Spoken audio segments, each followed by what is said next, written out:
Karim Armstrong, I welcome you to Geo Television on behalf of Geo Television and on its worldwide viewership. Thank you. It's lovely to be back in Pakistan.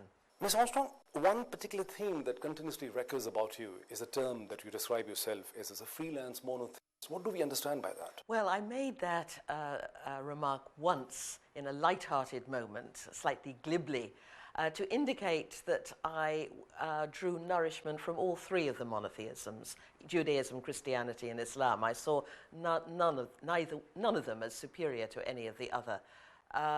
But the phrase has dogged me like an old tin can tied to my shoe. And since I made that remark, I've now expanded my interests to include religions that are not God-centered, such as Buddhism, the Chinese traditions, Confucianism and Taoism. But basically, it shows that at the moment I don't subscribe to a single religion at the moment, but I'm studying. My spirituality is my study of all the major world faiths, which have a profound unanimity. There's another old question, a familiar question, which we have been asked dozens of times, and that is the transformation from a Catholic nun to a media broadcaster and then to a scholar of comparative religions. But I'm more intrigued by one of your comments, which is that I tried but couldn't find the God. Yes, I went into the convent to find God. I was far too young to undertake this quest. I was only 17 years old. But I insisted on it, despite everybody's good advice, because when you're 17, you think you know everything. And I found to my grim distress that I just was completely unable to pray in the way that was required. We had to meditate for a long period of the day in silence, and my mind, which can concentrate perfectly well on secular matters, just went skittering off down every blind alley of distraction and fantasy and boredom.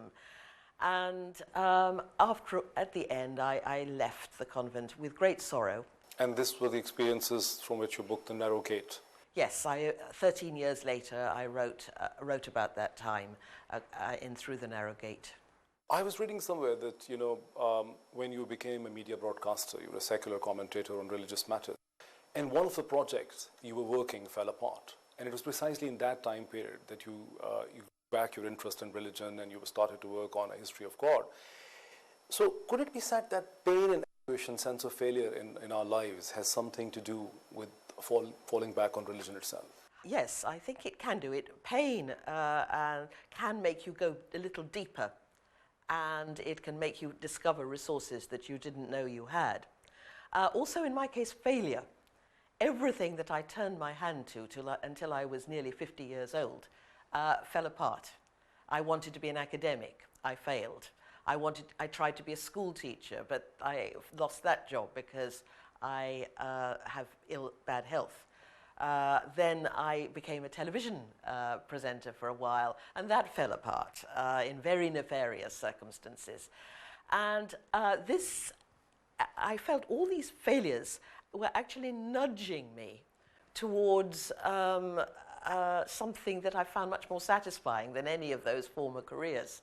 And so I think sometimes when you don't succeed at what you want to do, that can be telling you that there's something better. But sorry, let me connect it with something very contemporary in our immediate background. Do you think the pain and anguish on a political level, which populations feel, has something to do with a throwing back of the religion, as a coming back of the religion, as we see?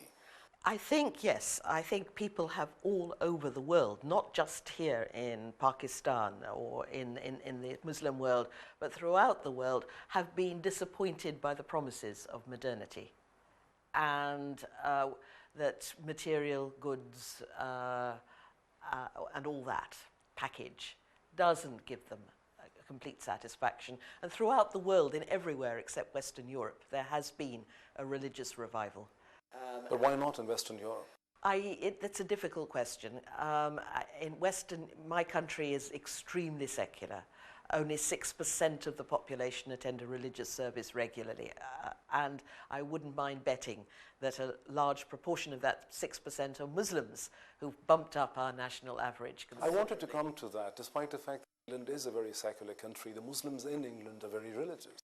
That often happens, I believe, not just in Britain, but with immigrant communities, that people tend to be more religious than they were at home. It gives them a sense of identity. But the same is not true of the Pakistani and the Muslim immigrants in the United States.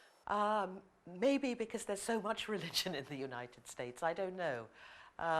What tends to happen, I think, is that the more educated professional people go to the United States, and the people from the more traditional communities from villages come to the UK.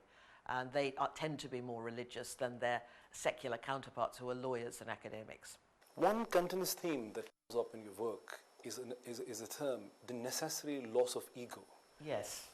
You said that if religion really brings a necessary loss of ego. That's not my preoccupation. It's a preoccupation of all the major world religions, which have found by trial and error, by experimentation, that you are most fully yourself when you give yourself away. It sounds paradoxical, but when you hang on to selfishness, self-preoccupation, greed, hatred, which are often inspired by thwarted sense of ego, then you discover a new freedom. Monotheists, Jews, Christians and Muslims have all said in one way or another that it is ego that keeps us back from the divine and from our enhanced self. The Sufis used to say that you experience fanna, the annihilation of the ego, and then you experience baqa, an enhanced self, free of the prism, the restraints of selfishness. In one of your recent interviews, I was reading that you criticized that the Sufi movement became, in the 19th century and 20th century, it started becoming very rational or methodical in order to impress upon the West. No, not the Sufi movement, Muslims in general. Muslims in general started, your own Iqbal, for example, started to insist, as Jews did at the same time, that Islam was just as rational as any of the Western, more Western faiths. And you don't think it's true? Sufism was downgraded. And you don't think it's true? I think that no religion is wholly rational. Religion is more than rational. Your own great sages insisted that, yes, you needed reason and you needed intellect, but you also needed intuition. I've been talking about this in my lectures while I've been in Pakistan. Ibn Sina, the great rationalist, at the end of his life turned to much more mystical considerations. Al-Ghazali said, yes, reason is essential for mathematics and natural science, but for religion we need more intuition. Suhrawadi, the Iranian mystic, also insisted, Mullah Sadra, that you must be as rational and as scientific as Aristotle, but you must also have the mystical intuition and imagination, which is the intelligence that is akin to art. You know, this is another theme that keeps on recurring in your work, the mythos and the logos, that the primitive world, the medieval world, the pre-modern world had these concepts, has this way of thinking through mythology and logic, which the modern world has lost, which is responsible for creating so much pain and anguish, and thus a throwback on the religion. I hope you can explain us a little bit. Well, yes. In the pre-modern world, throughout the world, including the West, people knew that you needed two ways of coming at truth. One they called myth. This is Plato's definition, myth, and the other was logos, reason, science. We've always needed science, even if only in our very primitive stage, to learn to organize our societies, organize our hunting expedition. And mythos, which has been described as an early form of psychology. All the tales about gods going into the underworld and threading through labyrinths, killing monsters. Nobody took these literally. Myths were never intended to be taken literally. But they told people how to negotiate the labyrinthine worlds of the psyche, fight their own monsters in order to gain enlightenment. Could I just finish? When your child dies, or you witness a terrible natural catastrophe, You want a rational explanation, you need it. But that's not going to assuage the grief and turbulence of your inner world. And for that, mythos has been helpful, which expresses the less tangible, more elusive aspects of our experience that can't easily be described or tied down. It's akin, as I say, to art and the imagination. How has the modern world lost that? Well, during the 18th, 19th centuries, logos, science, achieved such spectacular results in the West that myth became downgraded. And now in the West, in popular parlance, in popular speech, a myth, it means something that's not true. Christian doctrines, for example, are myths in the sense that they are not just telling you what to think, but they're telling you how to behave. It's rather like the rules of a board game. If you're sitting down to play a board game and you read the instructions, they sound extremely abstract, complicated, boring, but everything falls into place when you actually start to play. And that's what a true myth does. It tells you how to behave in order to live a fuller, less egotistic. I want to continue this discussion, and also I want to come to your interest towards Islam, but let's take a small break over here. Keep watching. We're taking a small break and we come back right there.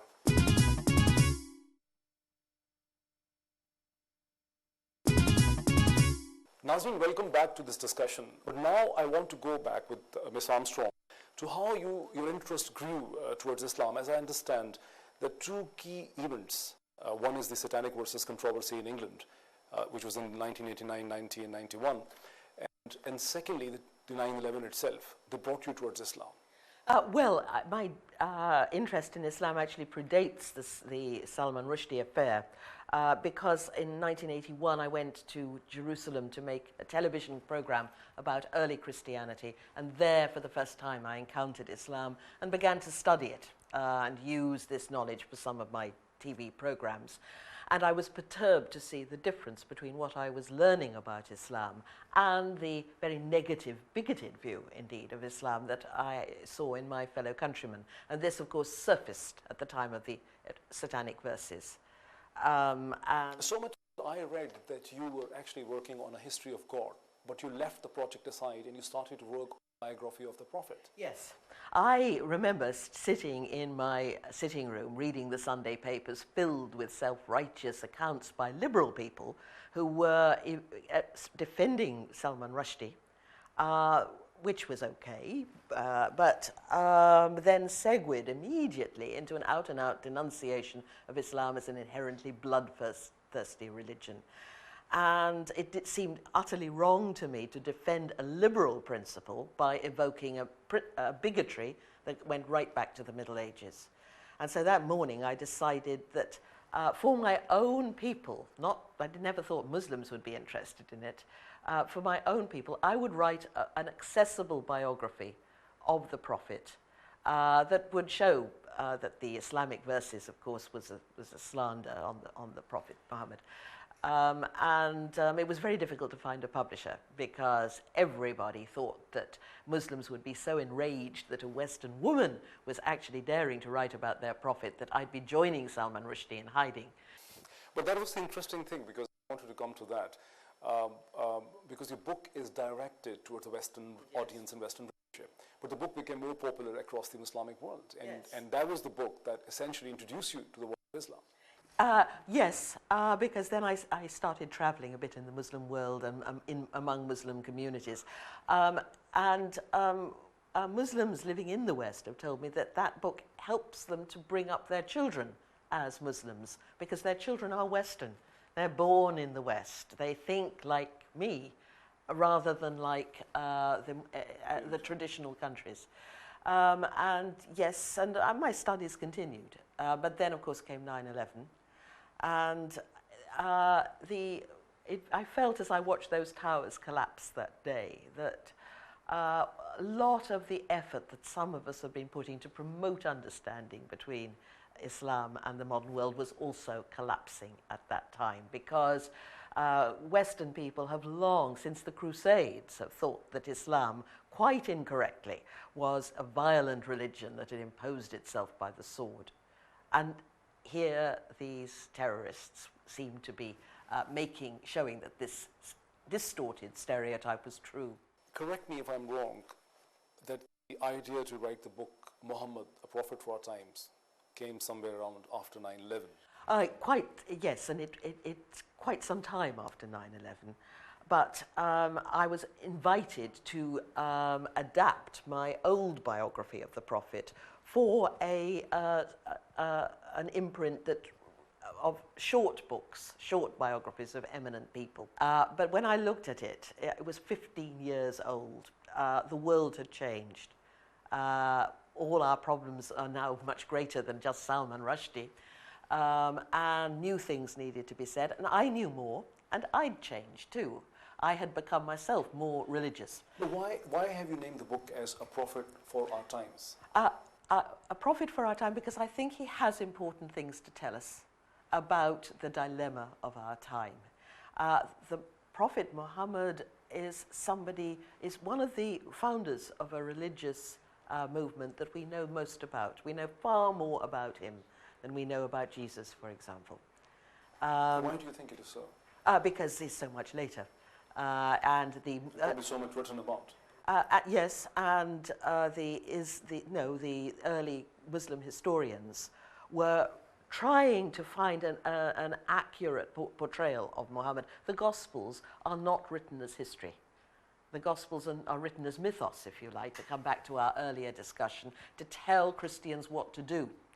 They're not less interested in biographical accuracy.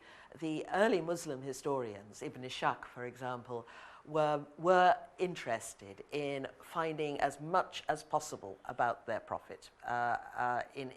They were historians. They wouldn't satisfy a modern historian, but they were attempting much more factual discussions than is usual. Ms. Armstrong, is it possible, the mere fact that the Prophet of Islam's life is so well documented, so well researched, so well written, that such minute details of his life are known to the Western readership, right? And that is precisely why that it becomes subject to such kind of ridicule and contempt from time to time, Pope, the cartoons, the caricatures, despite the fact that Muslims are far more reverential towards Mary and Jesus and towards Moses. Why do you think it is so? I don't think it's because Muslim people know so much about the Prophet Muhammad. In fact, Western people know practically next to nothing about the Prophet Muhammad, which is why I wrote my biography.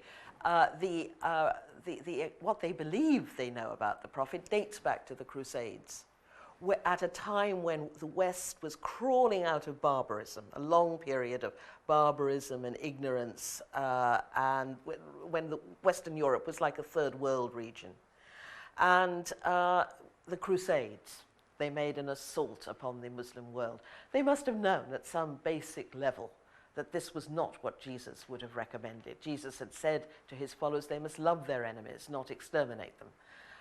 But early scholar monks, therefore, started to write about the Prophet from prejudice, from hearsay, and presented the Prophet as a violent leader who had conquered only by the sword.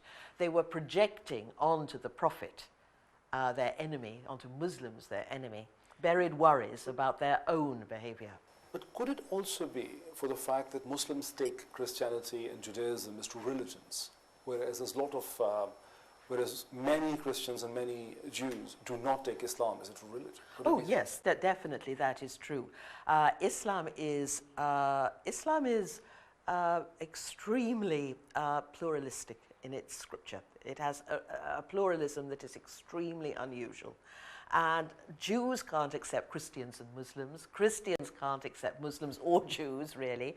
And Islam accepts both. And that is a tremendous achievement and gives Muslims actually a head start in the main task of our time, which is to build a global community, if they could only rise to that challenge. Now, coming to something different, I read somewhere, one of your descriptions is that you also describe yourself as a feminist.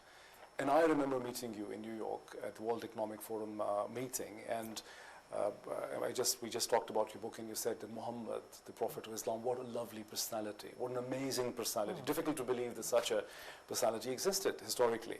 And Yet most feminists are very critical of the Prophet of Islam and of the Islam. How do you reconcile your identity as a feminist with your great admiration for the Prophet? Well, quite easily. The Prophet himself, he was not a feminist in the 20th, 21st century sense. That would have been ludicrous.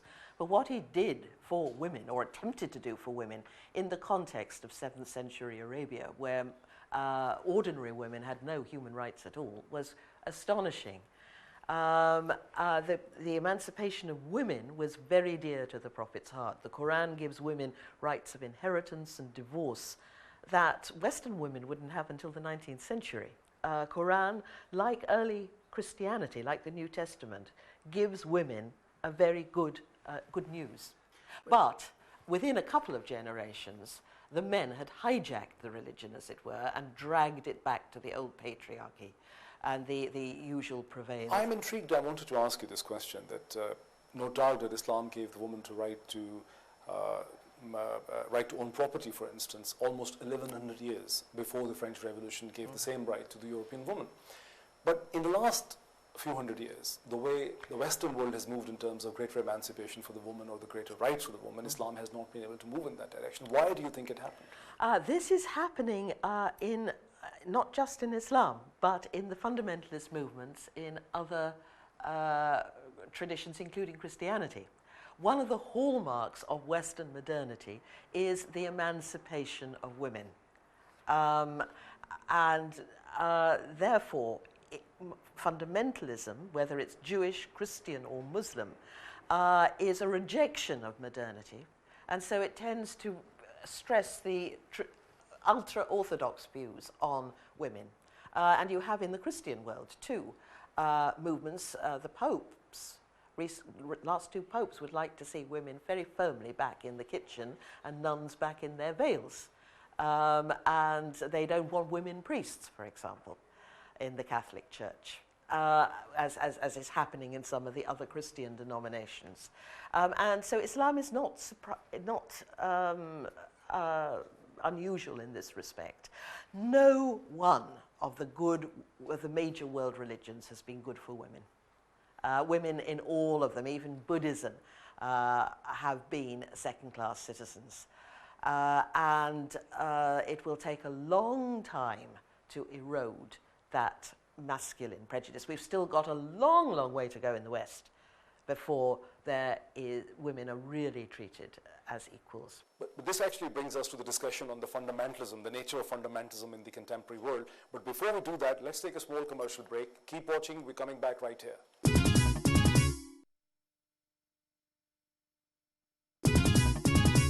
Nazreen, welcome back to this discussion. Just before the break, we were discussing that how the modern fundamentalism is not something to do with the primitive world, is in fact a byproduct of the modern contemporary age. And Ms. Armstrong, one of the sentences that has been related to you in this discussion is that fundamentalism is a child of modernity and fundamentalists are fundamentally modern. Can you explain? Yes, fundamentalism was born as a reaction against secular modernity. In every region of the world where a modern Western-style government has established itself that separates religion and politics, there's been a religious counterculture which aims to bring God and/or religion back to center stage, and feel every one of these movements is convinced that modern, secular or liberal society wants to wipe out religion. So it's very much an embattled, defensive spirituality which can sometimes, though by no means always, become aggressive. But yet the general perception is this, that fundamentalism, the Muslim fundamentalism or the Christian fundamentalism, is harking back to an old age. Yes, very often fundamentalists appeal, say, to 7th century Medina or to the 1st century of the Christian era. But in fact, we can never turn the clock back. We are men and women of our time, whether we like it or not. And any attempts to go back to the past is always coloured by the present. And this too. These fundamentalists are not orthodox. Fundamentalists are actually anti-orthodox. They think their orthodox co-religionists in the mainstream are part of the problem. that they're making too many concessions to modernity. And they are evolving entirely new doctrines or beliefs. When Maududi, the Pakistani ideologue, put jihad, meaning holy war, in the center of Islam, he was aware that he was making an innovation, that no major Muslim thinker had done this before. But he said, this is an emergency. We've got the encroaching West bringing this alien secularist ideology to us with the disasters that we've seen with colonialism, and so we need to a holy war. I'm intrigued by you use the word innovation in the context of Maududi, because we see that fundamentalists are always ready to use modern technology in subservience of the fundamentalist goals. And these are modern movements that could have taken root in no time other than our own. Ayatollah Khomeini, for example, was definitely a 20th century third world politician, speaking about imperialism, against Zionism, and evoking it's a sort of liberation theology. Same with Sayyid Qutb, who evoked a liberation theology for Muslims, similar to the liberation theology that Christians were evolving in a Marxist setting in Latin America. I remember at one stage you also said that in Battle of God, you said that fundamentalism is not a clash of civilizations, but has always been an intra-societal conflict. Every fundamentalist movement that I've studied in Judaism, Christianity and Islam begins with a rebellion against one's own co-religionists and one's own fellow countrymen. Only at a secondary stage, if at all, does it take out its mandate against a foreign foe. Thus, in the beginning, Hamas began by fighting the PLO and did not attack Israeli civilians. And only later did it turn against Israeli civilians. And at first, indeed, Hamas was actually courted by Israel to undermine the PLO.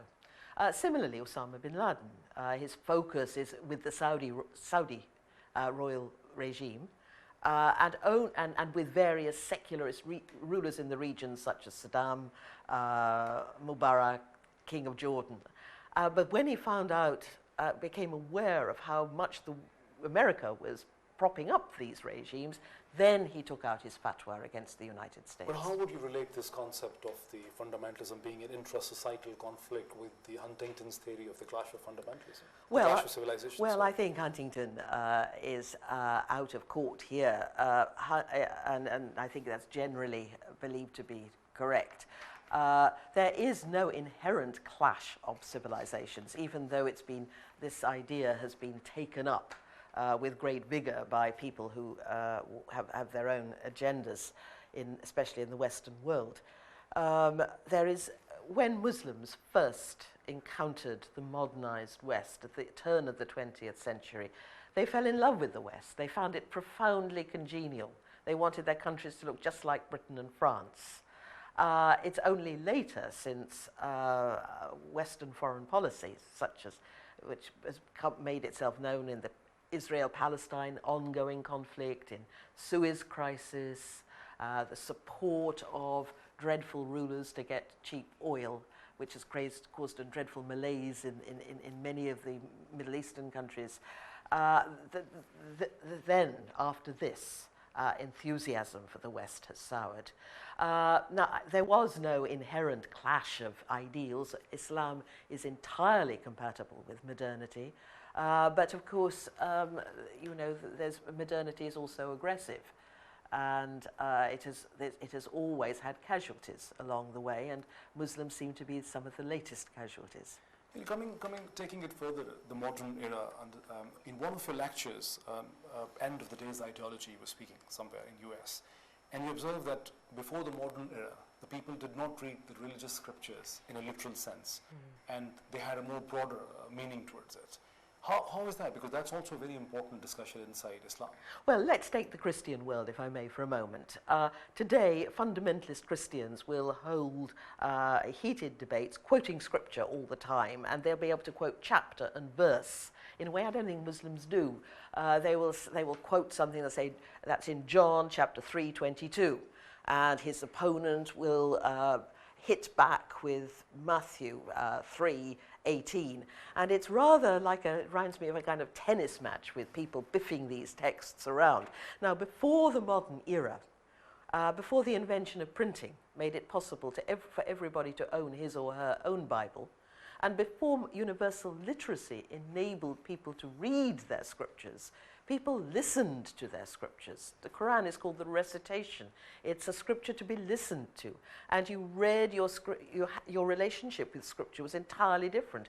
You couldn't riffle through the Quran in order to pick out, Sorry for interruption. Yes, because you there was should a be. very interesting reference you gave. That was on the literal reading of the Book of Revelations, in which has a huge relationship to U.S. electoral politics in the Bible Belt. And you said that the Christian right believes, by reading the Book of Revelations, the Jews have to be back in their own historical lands before the Antichrist and the Christ can come back. And that actually produces so much support for the electoral politics of Israel inside the Bible Belt. Yes, that is entirely true. And this is an entirely modern ideology devised by a British preacher in the 19th century. The British people laughed at him, but he was a howling success when he arrived in the United States. And this apocalyptic ideology, which is very Zionistic, it's also highly anti-Semitic, because it says the Jews must be in Israel in a kind of holding capacity until the Messiah arrives, until Jesus returns. And then all the Jews who have not accepted Christ will be killed. So it is a very sick ideology that is both Zionist and anti-Semitic. But this is, again, an entirely novel way of reading, fundamentalist way of reading Revelation. If this is true, are you suggesting this thing, that this literal reading of the Bible is actually influencing the U.S. politics in the Middle East in a huge fashion? I think there are many factors that influence the Middle East. And that Christian Zionism is certainly a factor. The Jewish lobby is also a very big factor. So is also, I have to say, general American ignorance about the rest of the world. I mean, American professors have actually asked me, where do the Palestinians come from? And you say, well, Palestine, of course. And they look astonished. And they seem to think that the Palestinians have in some way marauded off the desert, Arabs coming off the desert and invaded Jewish land. And they are really astounded when you tell them that no, they say, oh, you mean they're like the Native Americans who've been dispossessed by the invading Europeans.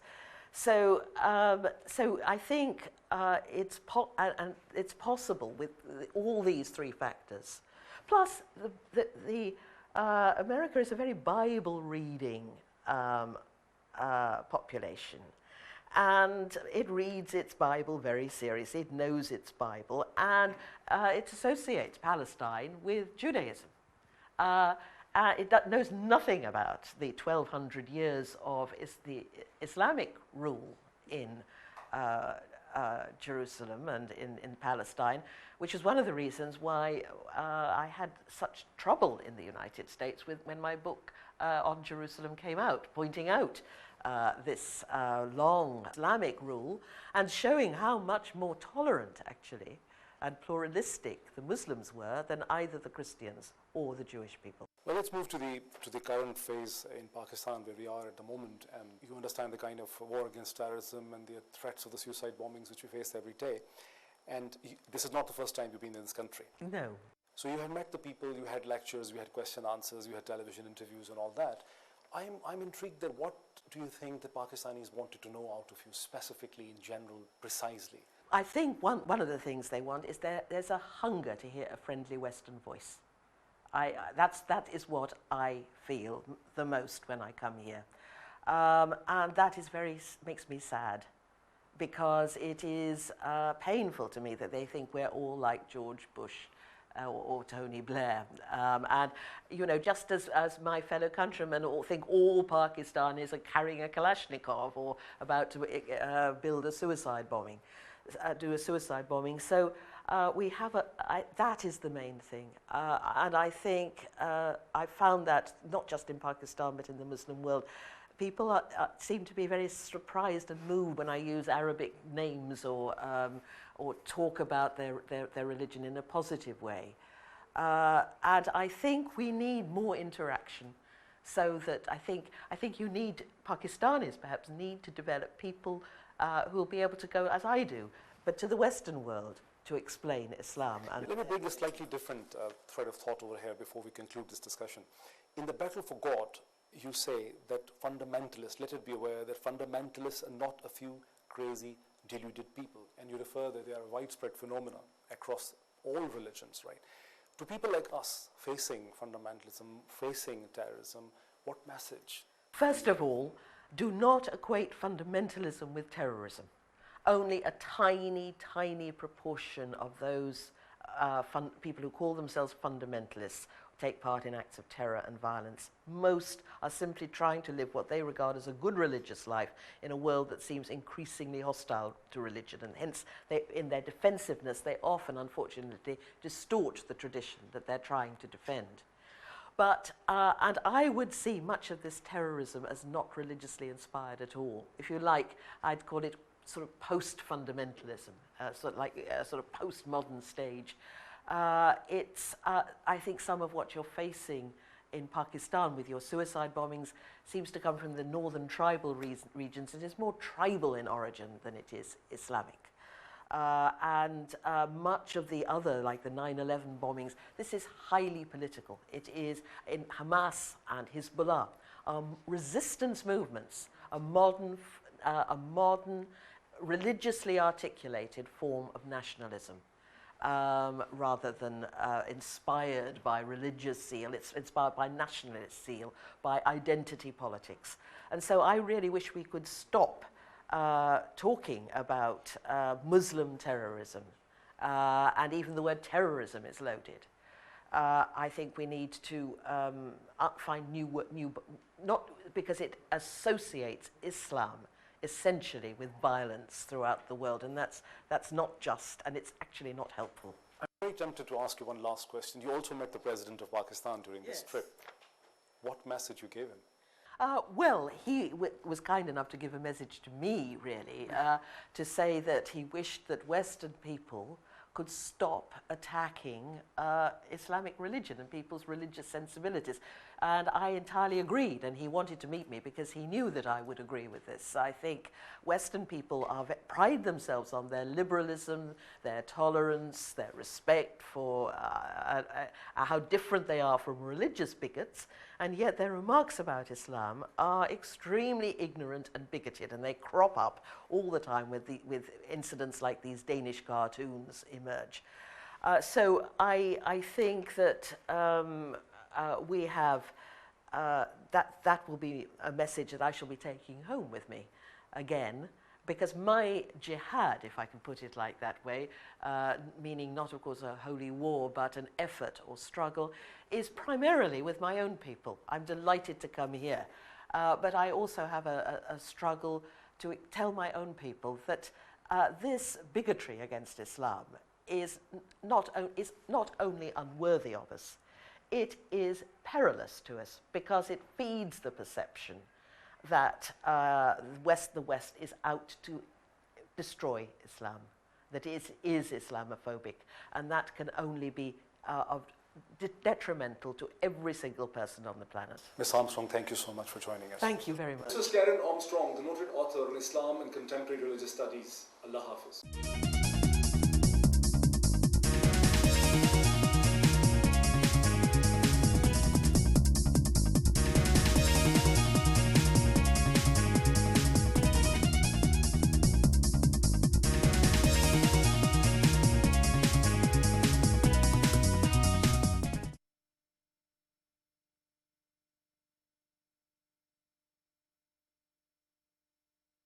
Detrimental to every single person on the planet. Ms. Armstrong, thank you so much for joining us. Thank you very much. This is Karim Armstrong, the noted author on Islam and Contemporary Religious Studies. Allah Hafiz.